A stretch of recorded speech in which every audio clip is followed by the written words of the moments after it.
राजकुमारी चंद्रकला का खौफ इतना बढ़ गया था कि जब भी वह अपनी सवारी लेकर निकलती, लोग अपने घरों में दुबक जाते और खिड़कियां दरवाजे बंद कर लेते। वह कभी नौजवान पुरुष को देखना पसंद नहीं करती थी। एक दिन चंद्रकला ने अपने सिपाहियों की कुछ टुकड़ी ली और शिकार पर जाने का मन बनाया। चलते चलते वह एक घने जंगल में जा पहुंची। पूरा दिन जंगल में घूमने के बाद भी उसे कोई शिकार नहीं मिला। जैसे जैसे दिन ढल रहा था, उसका गुस्सा और अधिक बढ़ता जा रहा था। एक सिपाही ने चंद्रकला से कहा, यदि आपकी आज्ञा हो तो अब हमें घर चलना चाहिए। परंतु चंद्रकला के पास कोई दूसरा रास्ता भी तो नहीं था। फिर वे खाली हाथ ही जंगल से घर लौटने लगे कि तभी एक गडरिया युवक अपनी 100 भेड़ों के साथ उसी रास्ते से गुजर रहा था। पूरे रास्ते में भेड़ें देखकर एक सिपाही ने गडरिया से कहा, तू अपनी भेड़ों को रास्ते से हटा। घबराए हुए गडरिया ने हाथ जोड़कर कहा, महाराज, यदि दूसरा रास्ता होता तो मैं अपनी भेड़ों को शीघ्र ही हटा लेता, परंतु एक ही रास्ता होने के कारण मैं अपनी भेड़ों को नहीं हटा सकता। यह बात जब चंद्रकला के कानों तक पहुंची तो उसे बहुत गुस्सा आया और उसने गडरिया को बंदी बनाने का आदेश दे दिया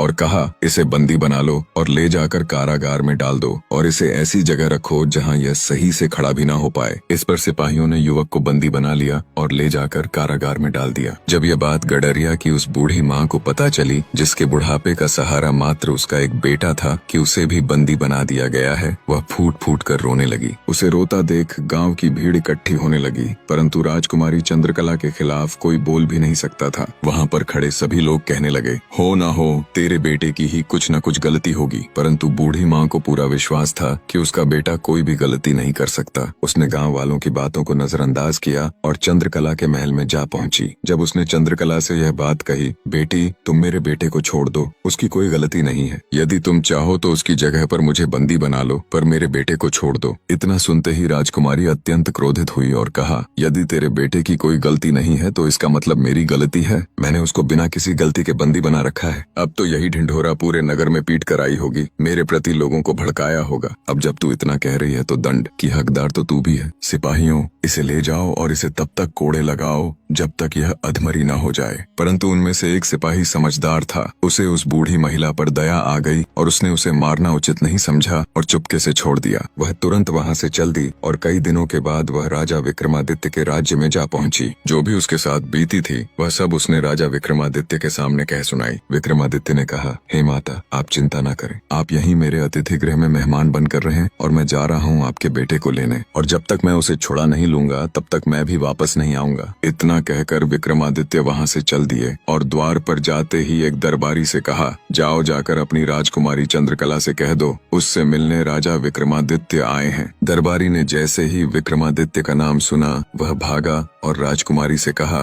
द्वार पर एक व्यक्ति आया है, वह अपने आप को राजा विक्रमादित्य बता रहा है और वह आपसे मिलना चाहता है। राजकुमारी ने कहा, भला राजा विक्रमादित्य को मुझसे क्या काम पड़ गया? ठीक है, तुम जाओ और उन्हें शीघ्र ही यहाँ लेकर आओ। दरबारी ने आकर विक्रमादित्य से कहा, महाराज, आप जा सकते हैं। जैसे ही राजा विक्रमादित्य महलों के अंदर गए, उन्होंने देखा बहुत सारे लोगों की चीखने चिल्लाने की आवाज आ रही है। वह एकदम स्तब्ध रह गए। थोड़ा आगे जाकर उन्होंने देखा हजारों की संख्या में लोग चंद्रकला के कैद खाने में कैद हैं और चीख चिल्ला रहे हैं और कभी कभी रोने लगते हैं। इस सब को नजरअंदाज कर विक्रमादित्य आगे बढ़ते रहे। एक दासी उन्हें चंद्रकला के कक्ष में ले गई। विक्रमादित्य ने जैसे ही चंद्रकला को देखा वह उसकी तरफ देखते ही रह गए, क्योंकि चंद्रकला इतनी सुंदर थी कि उसके पीछे कोई भी जान दे सकता था। चंद्रकला ने विक्रमादित्य से आने का कारण पूछा। विक्रमादित्य ने बताया, मेरे आने का मात्र एक कारण था, परंतु तुम्हारे महल के अंदर आते हुए मुझे कुछ अजीब सा महसूस हुआ। बहुत सारे लोगों की चीखने और चिल्लाने की आवाज आ रही थी। इसका कारण क्या है? चंद्रकला बोली, हे राजा, तुम्हारी बुद्धिमत्ता और साहस के बहुत सारे किस्से सुने हैं मैंने, क्या तुम खुद नहीं पता लगा सकते? विक्रमादित्य ने कहा, वह सब तो बाद में, परंतु पहले मैं जिस कार्य के लिए आया हूँ वह सुनो। तुमने एक बूढ़ी माँ के बेटे को बंदी बना रखा है, उसे छोड़ दो, क्योंकि उस बूढ़ी महिला के बुढ़ापे का सहारा मात्र वही एक बेटा है। चंद्रकला ने कहा, उसने मेरा रास्ता रोकने का दुस्साहस किया है। विक्रमादित्य ने कहा, चंद्रकला, मैंने उसकी माँ को वचन दिया है, मैं उसको लेकर आऊंगा। अब यदि तुम उसे ऐसे नहीं छोड़ोगी तो मुझे कोई दूसरी युक्ति अपनानी पड़ेगी, परंतु मैं उसे यहाँ से लेकर ही जाऊंगा। चंद्रकला गुस्से में बोली, यदि ऐसा है तो ठीक है, बहुत सुने तुम्हारी बुद्धिमत्ता के चर्चे। अब यदि तुम्हें उसे छोड़वाना ही है तो मेरे 3 प्रश्नों का उत्तर देना पड़ेगा। यदि तुम उत्तर न दे पाए तो तुम्हें भी इन्हीं लोगों के साथ काल कोठरी में रहना पड़ेगा, और यदि तुमने मेरे सवालों का सही सही जवाब दे दिया तो मैं कैद किए उन सभी लोगों को आजाद कर दूंगी और मैं भी तुम्हारे साथ विवाह कर खुशी खुशी चल पड़ूंगी। विक्रमादित्य ने मुस्कुराते हुए कहा, तो ठीक है, बताओ क्या हैं वे तुम्हारे 3